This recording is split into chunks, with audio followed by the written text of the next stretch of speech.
Agradezco a todos los diputados presentes y a ustedes por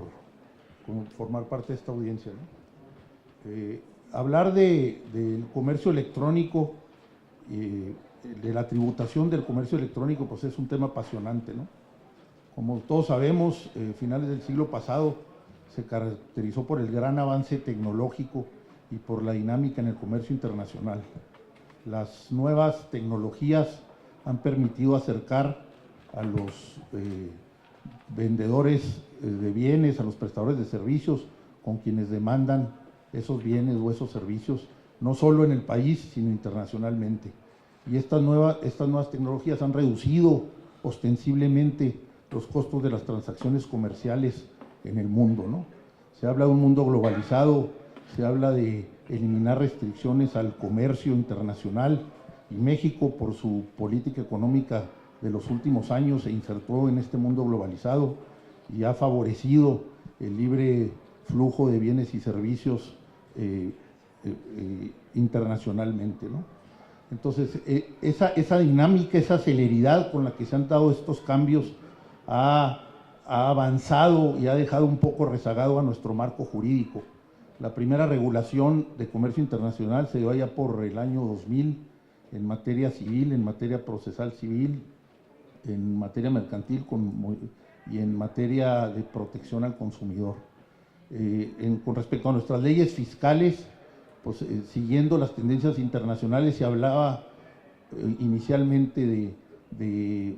cómo tratar al comercio electrónico tributariamente, si no se le gravaba, si se le ponía un impuesto especial, y eventualmente pues México siguió la tendencia internacional de permanecer con sus principios tributarios para gravar este comercio electrónico, ¿no? Actualmente, no, como decía el diputado Ramírez Cuellar, no se van a aumentar tasas, no se van a crear nuevos impuestos, sino que vamos a seguir con nuestra tradición jurídica tributaria, nuestra vasta y rica jurisprudencia en materia de impuestos para gravar este fenómeno. Pero hay que ser muy claros en cómo se debe gravar, porque también, como comentaba Gabriel, son muchos los actores involucrados que no están arraigados por el mismo dinamismo del fenómeno, ¿no? Son actores internacionales que actúan en todos los países, que no tienen presencia, no tienen empleados, no tienen establecimientos físicos, pero que obtienen ganancias de diversas fuentes de riquezas que están ubicadas en los países en el mundo, ¿no? No es un secreto cómo los dueños del conocimiento industrial extraen rentas de muchos países en el mundo a través de la creación de estas plataformas, a través de su innovación en la famosa red, en el Internet, y cómo se logra con una velocidad sorprendente tener cada vez más y más contrataciones mercantiles internacionales, ¿no? Entonces, el gran reto de nuestro sistema tributario es precisamente responder a eso. ¿Cómo se va a enarbolar un sistema que permita situar los distintos hechos imponibles, las distintas bases gravables de los sujetos jurídicos involucrados, que se establezcan las relaciones jurídicos tributarias que proceden conforme a nuestra ley y que se pueda cobrar el impuesto como se debe, ¿no? Solo así habrá justicia y habrá equidad de estos actores con respecto a quienes representan el comercio tradicional en México, que sigue siendo una gran parte de la población y con la obligación de todos para contribuir al sostenimiento de los gastos públicos, ¿no? Como todos sabemos, pues, nuestro marco tributario pues está, primero que nada, sustentado en el artículo 31 constitucional en su fracción cuarta, que establece la obligación de todos los mexicanos de contribuir a los gastos públicos, dice, de la federación, estados y municipios en que residan, en la forma proporcional y equitativa que dispongan las leyes, ¿no? Aquí hay varias garantías, muy brevemente, pues que todo impuesto debe estar contenido en forma de ley y que todos los impuestos se deben destinar al financiamiento de los gastos públicos, no a ninguna otra cosa, ¿no? Y también pues, que los tributos deben de ser proporcionados y equitativos. Entonces, para que haya equidad, es necesario que todos aquellos agentes que tienen ganancias como lo dice la ley de impuestos sobre la renta, la tributación directa, pues paguen los impuestos que les corresponden, ¿no? Entonces, uno de los primeros retos en esto del comercio electrónico, uno de los primeros aspectos a considerar, es identificar a los sujetos que intervienen en las diversas transacciones, ¿no? Les podré decir didácticamente que ya hay una clasificación doctrinaria de quiénes son los que intervienen. Entonces, en una clasificación, digamos, están los agentes intermediarios, que lo único que hacen es del comercio que ya existe, acercar a los vendedores de bienes o proveedores de servicios con los consumidores, ¿no? En este caso, pues tenemos plataformas muy conocidas, como puede ser Uber, como puede ser Rappi, como puede ser Airbnb. Entonces, estas plataformas normalmente tienen residencia en otros países, pero realizan una actividad en México porque están haciendo una labor de intermediación o de acercamiento entre quienes venden los bienes o servicios, en su caso, y quienes los compran. Aunque en el caso, por ejemplo, de bienes, pues la entrega es convencional, se puede hacer física, en el caso de Amazon, por ejemplo, ¿no? Otra gran clasificación son aquellas plataformas que venden servicios, y son servicios porque son productos digitales. Se me ocurre el caso más emblemático, pues es el de Spotify, por ejemplo, en el que antes uno tenía que ir a comprar un disco donde venía contenida música, y ahora pues simplemente lo baja de la red y ya lo tiene, ¿no? Y finalmente pues son las nuevas tecnologías en las que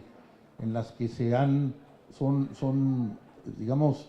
son novedosas porque no existían anteriormente, ¿no? El caso, por ejemplo, de los motores de búsqueda como Google o como Yahoo, o las famosas redes de interacción social como Facebook o Instagram, etcétera, ¿no? Entonces hay que atender a las características particulares de cada plataforma para ver cómo se debe de gravar. Nuestra imposición directa, nuestra ley del impuesto sobre la renta habla en su primer artículo de quiénes son sujetos del impuesto sobre la renta. Son sujetos del impuesto sobre la renta, dice en 3 fracciones muy breves. Dice primero, pues los que son residentes en México respecto de todos sus ingresos, independientemente de la fuente de riqueza donde provengan. El segundo habla del concepto que ya comentaba el diputado Ramírez Cuéllar, del establecimiento permanente, que no es otra cosa más que la competencia internacional de las jurisdicciones fiscales por imponer gravámenes en hechos determinados, ¿no? En este caso hay mucha doctrina internacional, que ya se tratará más adelante, con respecto a cuándo un residente en el extranjero tiene o no tiene un establecimiento permanente. Las principales características, diría yo, se refieren al concepto de un lugar fijo de negocios donde se realicen actividades empresariales o se presten servicios independientes, o cuando se actúa a través de un apoderado con facultades suficientes para obligar al residente en el extranjero. Yo, en este caso en particular, sí quiero ser enfático en que considero que muchas de estas plataformas configuran, conforme a nuestra ley, establecimiento permanente. Se pudiera debatir que no, y hay digamos, acuerdos en el seno de la Organización para la Cooperación y el Desarrollo Económico y en otros organismos internacionales en cuanto a cómo se define el establecimiento permanente, pero hay uno muy particular que dice que cuando hay un control que ejerce el residente en el extranjero, pues ahí pudiera configurarse un establecimiento permanente. Y en nuestro artículo, si mal no recuerdo, tercero, en alguna de las fracciones habla que aunque se actúe con un agente independiente, si este agente independiente es controlado o está sujeto a alguna forma de control por residente del extranjero, pues ya habrá, digamos, establecimiento permanente. Si hay establecimiento permanente, pues la consecuencia es que se le considera como un sujeto del impuesto sobre la renta como cualquier otro. Y esto es una cuestión que se debe meditar, ¿no? Porque sí, el hecho de que actúen en México y no se les grave, pues puede significar ventajas desleales en el comercio, y no se atiende al principio de que el comercio debe ser equilibrado y los factores de producción deben orientarse a aquellos lugares donde sean más eficientes, ¿no? Para que la generación de riqueza sea mayor, ¿no? Eso por una parte, ¿no? Y la otra, pues, es el aspecto social, ¿no? Que no es mucho tema de lo que estamos platicando ahorita, pero pues el control que ejercen sobre los asociados, pensemos en el caso, por ejemplo, de Uber, o pensemos en el caso de Airbnb, no sé, pues es como que cuesta dificultad pensar que los choferes o los repartidores, en el caso de quienes reparten alimentos preparados, pues puedan tener alguna incidencia sobre las políticas generales de control en el funcionamiento de las determinadas plataformas, ¿no? No, por ejemplo, hubo mucha queja ahora en la reforma laboral que no se tocó el punto a suficiencia de si estos asociados son o no empleados de las plataformas, pero yo les podría decir que fiscalmente, pues sí queda, creo que no hay suficiente todavía claridad, ni siquiera en los acuerdos internacionales en cuanto a si se configura o no un establecimiento permanente con respecto a la fracción segunda del artículo primero de la Ley del Impuesto sobre la Renta, ¿no? Y luego, como corolario a eso, digamos, en adición a eso, pues podemos decir que hay otra, la fracción tercera del artículo primero de la Ley del Impuesto sobre la Renta establece que los residentes en el extranjero que tengan un establecimiento, que no tengan establecimiento permanente en México, perdón, deben también pagar impuestos sobre la renta por los ingresos que tengan fuente de riqueza en México. Y en el título quinto de la Ley del Impuesto sobre la Renta, para los diversos supuestos, hay casos particulares en los que se señala la ley de renta cuando se considera que existe fuente de riqueza en México, ¿no? Pero el principio general es de que si se extraen rentas del país, entonces hay fuente de riqueza y por lo tanto debe ser gravada atendiendo al principio de equidad, ¿no? Entonces, pues el hecho es de que estas plataformas sí obtienen rentas del país, operan en el país, obtienen ganancias, y desde mi muy particular punto de vista, pues nuestro sistema tributario debe pensarse, debe estructurarse, debe consensarse para que se graben estas plataformas que están actuando y que tienen interés aquí en México, que obtienen utilidades aquí en México, ¿no? Hablábamos de este concepto de independencia. La ley también dice que no hay establecimiento permanente cuando se realizan actividades provisionales o preparatorias para lo que va a ser la actividad principal, pero pues estas plataformas ya tienen en México trabajando un muy buen tiempo y pues ya podemos decir que están en plena operación, ¿no? Entonces, comentábamos con estas nuevas tecnologías de la información y de la comunicación, pues deben de atender a los principios tributarios tradicionales, decía el principio de reserva de ley, el destino de las contribuciones, etcétera, y surgen otros nuevos principios que es importante considerar. Por ejemplo, hay que atender el aspecto internacional, porque siempre que hablamos de comercio electrónico, pues normalmente están involucradas varias jurisdicciones, ¿no? Precisamente esa rapidez que ha promovido el comercio internacional, pues facilita a los actores que se involucran a mutar, a cambiarse de un lugar a otro, ¿no? Entonces difícilmente son rastreables por las autoridades fiscales, ¿no? Entonces hay que ser muy diligentes en rastrear las rentas, en seguirle la huella a las operaciones, y pues para eso se necesita una administración hacendaria tecnificada, de avanzada, y con gente conocedora que pueda atender estas necesidades, ¿no? También aquí vamos a ver, por ejemplo, pues la pugna constante entre los países de residencia de estas empresas y los países que se ubican en las fuentes de riqueza, ¿no? Por ahí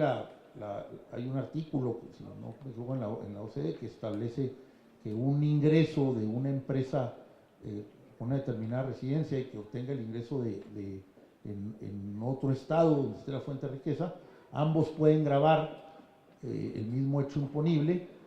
con la salvedad de que en el estado de riqueza solo lo puede gravar por los ingresos que sean atribuibles a esa fuente de riqueza, es decir, esa, por ejemplo, ese establecimiento permanente o a esa fuente de riqueza en particular. También se ha tratado mucho, por ejemplo, en este caso, de cuándo, para configurar el establecimiento permanente, de cuáles son los criterios objetivos o subjetivos que se deben de atender. Puede ser, por ejemplo, la ubicación del servidor, que es el instrumento tecnológico que da acceso a la red, o en el caso, por ejemplo, de las páginas, de las páginas en Internet, de si ya el hecho de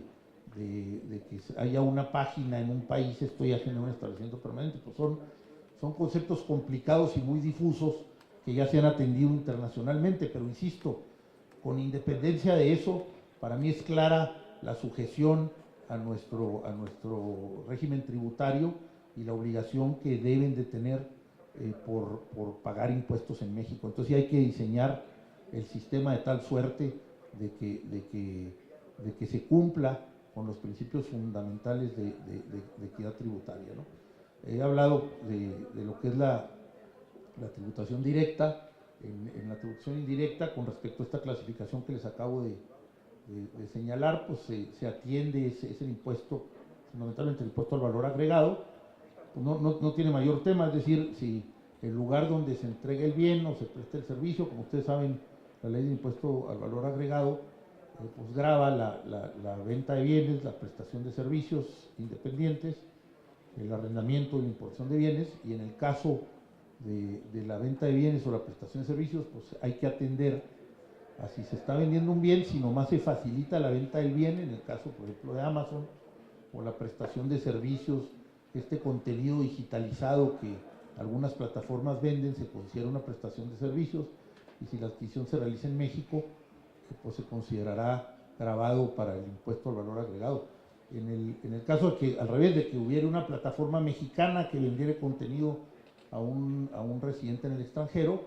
pues pudiera configurarse hasta una exportación, ¿no? O en el caso de bienes que se traigan a México, pues pudiera también haber una importación. La importación también está grabada con el impuesto al valor agregado, ¿no? Quisiera tocar otro tema que tiene que ver también con esto y con el esfuerzo que yo veo, bueno, que hubo de la administración fiscal por gravar algunas empresas de comercio electrónico, ¿no? Hubo una cuarta, en noviembre pasado,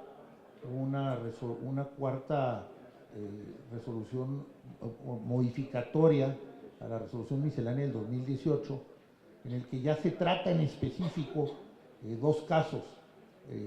aquellas empresas que prestan unas plataformas digitales para intermediar en la prestación de servicios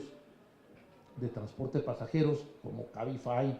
Didi, Uber, o en el reparto de alimentos preparados, ¿no? Entonces ahí el Ejecutivo Federal saca una resolución en la que establece que si estas empresas se registran en el Registro Federal de Contribuyentes como retenedoras y cumplen con una función de retención a sus asociados, que en el caso de Uber pues serían los choferes, en el caso del reparto de alimentos serían los mensajeros, pues con eso satisfacen todas sus obligaciones tributarias, ¿no? Aquí yo creo que se equivocó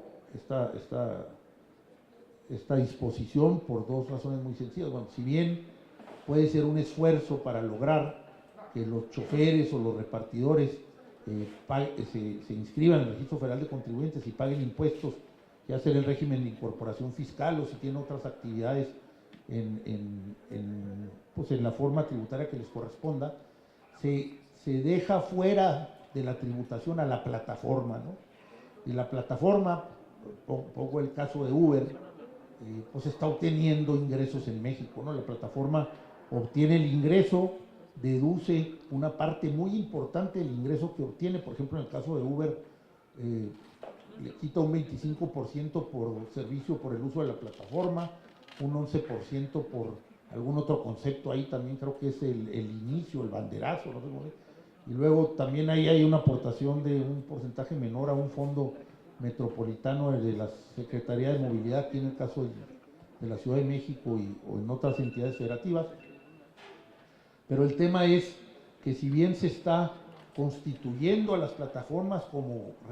retenedoras, que no son más que coadyuvantes en la recaudación,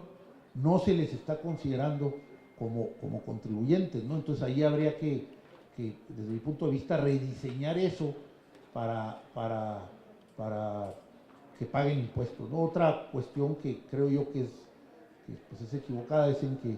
se establece un porcentaje de retención que varía dependiendo de los ingresos del chofer o del repartidor, van de un 3 a un 9%, dependiendo del monto de ingresos, ahí lo establece la propia resolución, y en IVA reduce la tasa a un 8%, pues como todos sabemos, cuando las tasas, y es el principio de reserva de ley en materia tributaria, el principio, en este caso, pues puede haber reserva absoluta o relativa, pero cuando las tasas solo pueden establecerse por ser un elemento fundamental de las contribuciones, cuando vienen en forma de ley, porque la ley como norma pues tiene un proceso de creación preestablecido, ¿no? Entonces no puede una resolución miscelánea alterar en teoría las tasas en la forma en la que las está reduciendo, por no decir pues que sí hay elementos de competencia desleal, como ya señalaba Gabriel, con respecto a otros actores que están en el comercio tradicional, ¿no? Yo creo que es muy importante, establece ahí otras obligaciones de retención, de expedición de estos famosos FDIs, y releva, por ejemplo, en algunos casos a los asociados choferes o repartidores del pago o del entero mensual del impuesto al valor agregado, lo que pareciere, sin aclarar si la diferencia debería enterarse en la declaración anual o no, y lo que pareciere ser pues una reducción de tasas indebida por el principio de supremacía o de jerarquía de leyes y de equidad al que me he referido, ¿no? Entonces yo creo que hay que buscar nuevos mecanismos, ¿no? Para tratar de grabar esto, ¿no? Hay que ser muy precisos y muy cautos en identificar a los agentes involucrados, en la determinación de las bases gravables de cada uno, en estos conceptos técnicos tributarios internacionales, ¿no? Como viene a ser la cuestión de las partes relacionadas, de los precios de transferencia, etcétera. Y bueno, México como un país que se constituye más como un estado fuente que como un estado de residencia de estos actores del comercio electrónico, pues debe pugnar por que internacionalmente se acepte el que se grabe en la fuente estos ingresos, ¿no? Porque es muy importante para nuestro país. Como sabemos, ya hay un compromiso de la administración pública de no crear nuevos impuestos, de no aumentar tasas, pero lo que sí se debe dar es de que se paguen los impuestos como se deben, ¿no? Que con la garantía de que los impuestos se destinen exclusivamente al financiamiento de los gastos públicos, que no se desvíen, pero sí tratar de que se amplíe esta conciencia contributiva con un sistema simplificado, ágil, un sistema sencillo que pueda hacer de que todos contribuyamos. En la medida en la que se amplíe la base de tributación, se reducen las cargas para los que sí están, para los que enteran impuestos, ¿no? Hay que ser ingeniosos porque puede haber formas de lograrlo, ¿no? Muchos tratando de tener acuerdos con las fuentes de pago, ¿no? Pero bueno, pues todo esto requiere trabajo. Yo veo, por ejemplo, estos foros muy propicios, muy alentadores. Deben de participar los colegios profesionales, deben de participar las empresas privadas, debe participar el sector industrial, el sector empresarial, el gobierno, las universidades, pero sí este tema